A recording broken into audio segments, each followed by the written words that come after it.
Okay बेटा, अब rule 2, rule 1 तो आपने देख लिया कि पास्ट टेंस यदि प्रिंसिपल क्लॉज में है, ओके, तो सबऑर्डिनेट क्लॉज में भी पास्ट टेंस यूज़ होता है। उसके 2 एक्सेप्शनल रूल्स भी देख लिए, जहाँ पर ज़रूरी नहीं है कि पास्ट टेंस सबऑर्डिनेट क्लॉज में यूज़ करा जाए यदि प्रिंसिपल क्लॉज में है। बस कंडीशन क्या होनी चाहिए, यूनिवर्सल ट्रूथ आप एक्सप्रेस कर रहे हैं सबऑर्डिनेट क्लॉज में तो आप प्रेजेंट टेंस यूज़ करेंगे, या फिर देन से यदि सबऑर्डिनेट क्लॉज को इंट्रोड्यूस करा जा रहा है तो फिर कोई सा भी टेंस यूज़ कर सकते हैं। नाउ सी, अ प्रेजेंट और future tense in the principal clause, present और फ्यूचर, ओके, विल, थिंक या थिंक्स, ये प्रेजेंट टेंस है ना। अब may be followed by any tense required by the sense, यानी सेंस मीनिंग के अकॉर्डिंग हम कोई सा भी टेंस यहाँ पर यूज़ कर सकते हैं। Very simple. प्रेजेंट या फ्यूचर टेंस यदि हम प्रिंसिपल क्लॉज में, मेन क्लॉज में यूज़ कर रहे हैं तो सबऑर्डिनेट में आप कोई सा भी टेंस यूज़ कर सकते हैं according to the meaning. He thinks that she works hard. He thinks that she worked hard. He thinks that she will work hard. He will think that she is present. She was present. Will be present. Got it? Present, past या future कुछ भी use करते हैं, लेकिन note करिए, if the conjunction is lest means may not. The verb in the subordinate clause is always should, whatever the tense in the principal clause. समझ में आया?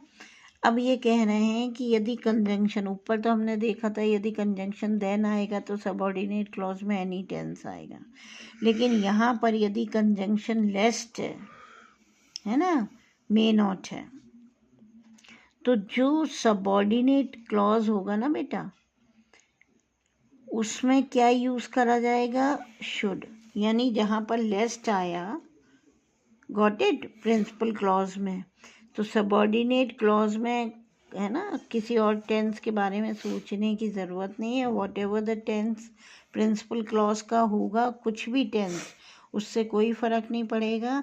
लेकिन यदि लेस्ट यूज़ करा है प्रिंसिपल क्लॉज में तो ध्यान रखिए सबऑर्डिनेट क्लॉज में हमेशा शुड आएगा।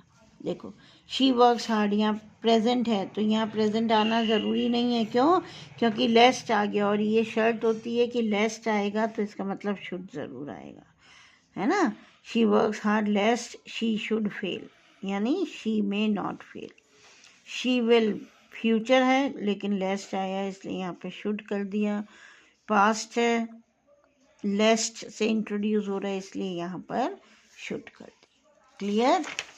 अब ये देखिए exercises, fill in the blank with correct tense of the verb he worked hard, that he may pass, he might pass. He taught us that the earth moves around the sun. He saw that the boy had stolen. Okay, he proved that the earth is round. अब ये अपने आप करिए आप, okay, और इसको भी करिए, I hoped that she will pass, she will pass, तो इसको आप करेक्ट करिए, ओके। ये सब आप अपने आप करिएगा, आंसर्स भेज दिए जाएंगे लेकिन अभी प्रैक्टिस करिए।